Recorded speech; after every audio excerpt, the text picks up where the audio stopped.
Let me take you to Himachal Pradesh now. The Corps of Municipal Corporation Commissioner will continue hearing the mosque controversy on 5th of October. During today's hearing, neither the Waqf Board nor the committee formed could tell as to who built the 2.5 floors of the mosque in Sanjauli, and because of that, time has been given till 5th of October. Rajinder Sharma is my colleague who's from the network who's tracking the story.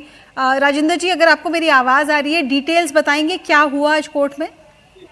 हाँ बिल्कुल, आज MC की court में पहली बार वक्फ board की तरफ से reply file किया गया कोर्ट के समक्ष, और वक्फ बोर्ड की तरफ से कहा गया कि एनओसी उनकी तरफ से मस्जिद कमेटी को दी गई थी कंस्ट्रक्शन के लिए। अब ये मस्जिद कमेटी के ऊपर डिपेंड करता है कि उन्होंने एनओसी ली थी या नहीं ली थी। लेकिन 2-3 पॉइंट्स आज जो एमसी की हियरिंग में सामने आए, वो पहला पॉइंट ये था कि कोई भी लीगली तौर पर कोर्ट के अंदर ये स्वीकार करने में असमर्थ था कि 2.5 मंजिल से ऊपर की कंस्ट्रक्शन किसने की है। जब कोर्ट की तरफ से पूछा गया कि कौन सी कमेटी है जिसने 2.5 मंजिल से अधिक की कंस्ट्रक्शन की है, तो किसी ने भी इसका जवाब नहीं दिया। ना वक्फ बोर्ड के पास इसका जवाब था, ना ही जो कमेटी गठित की गई है बिल्डिंग के कंस्ट्रक्शन को लेकर उनके पास इसका जवाब था। इसके अलावा पैसा कहां से आया, फंड कहां से जनरेट हुआ, ये भी बड़ा सवाल कोर्ट की तरफ से पूछा गया। तो एक गोल मोल जैसा रिप्लाई दिया गया कि जो आरती सेब के आरती हिमाचल प्रदेश में आते हैं उनकी तरफ से डोनेशन दी गई, लेकिन डोनेशन की क्या जानकारी है वो भी कोर्ट के समक्ष अधिकारी बताने में असमर्थ रहे।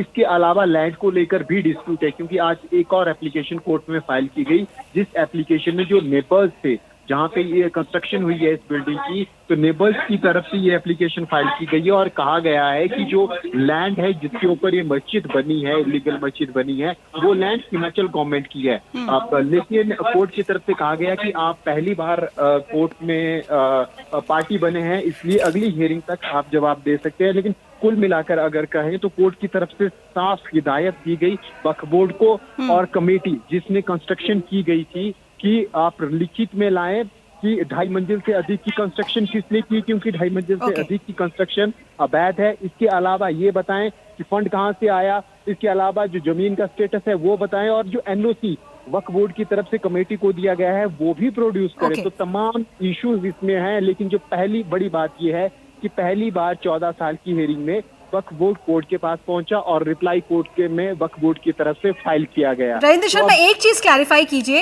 यहाँ जो इलीगैलिटी की बात हो रही है, जो कंप्लेंट कोर्ट के पास गई है, वो सिर्फ इलीगल कंस्ट्रक्शन की कंप्लेंट है कि 2.5 मंजिल तक का सैंक्शन था और इसके ऊपर भी कंस्ट्रक्शन हुआ है, या पूरे स्ट्रक्चर, उसके लैंड पे, परमिशन पे, पूरी चीज पर ही कंप्लेंट दी गई है? अभी तक जो कंप्लेंट है वो अनऑथराइज्ड कंस्ट्रक्शन के ऊपर है, जो 2.5 मंजिल से ऊपर की कंस्ट्रक्शन की गई है उसके ऊपर है।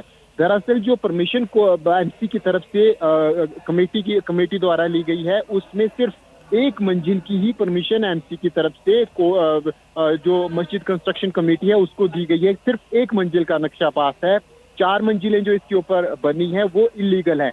आज पहली बार कोर्ट में जो नेबर्स थे उनकी तरफ से जो एडवोकेट थे, उन्होंने पहली बार कोर्ट में ये एप्लीकेशन दायर की कि लैंड डिस्प्यूटेड है, लैंड वक्फ बोर्ड की नहीं है, हिमाचल गवर्नमेंट की है। इसके ऊपर कोर्ट अब अगली हियरिंग में स्टेटस जांचेगा, क्योंकि फ्रेश रिपोर्ट फाइल करने के लिए जो एमसी के यहाँ पर जेई हैं उनको कहा गया है कोर्ट की तरफ से कि आप इसमें फ्रेश स्टेटस रिपोर्ट दायर कीजिए, लैंड किसकी है, इसके अलावा कितनी अनऑथराइज्ड कंस्ट्रक्शन इसके ऊपर हुई है, और साथ में वक्फ बोर्ड और जो कमेटी बनाई गई है कमेटी के ऊपर भी सवाल उठाए गए। कोर्ट की तरफ से कहा गया कि कितने मेंबर हैं, तो उसमें जो कमेटी के अध्यक्ष थे उन्होंने कहा कि मैं सिर्फ अकेला इसका अध्यक्ष हूँ, एक मेंबर और है, लेकिन उनकी भी सही पोजीशन वो बताने में असमर्थ रहे। कोर्ट की तरफ से पूछा गया कि आप प्रोसीडिंग बताइए, कमेटी ने जो प्रोसीडिंग की है अब तक कितनी बैठकें हुई है और प्रोसीडिंग कोर्ट के समक्ष रखी है। उनकी तरफ से कहा गया कि कोई भी प्रोसीडिंग कमेटी की नहीं हुई है, ना कोई बैठकें हुई है, सिर्फ एनओसी लिया गया और एमसी के पास फाइल किया गया। तो बहुत सी चीजें हैं जो अगली पेशी में 5 अक्टूबर को खुलने वाली है।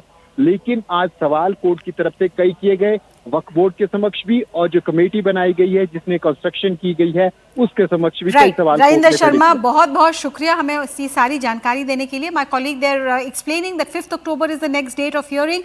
2 questions: one, who really authorized construction, because the map was sanctioned only for 1 floor, who authorized construction beyond that? A fresh plea has now reached the court saying that the land itself does not belong to Waqf, it belongs to the Himachal Pradesh government. So 5th October the court will decide all parties now.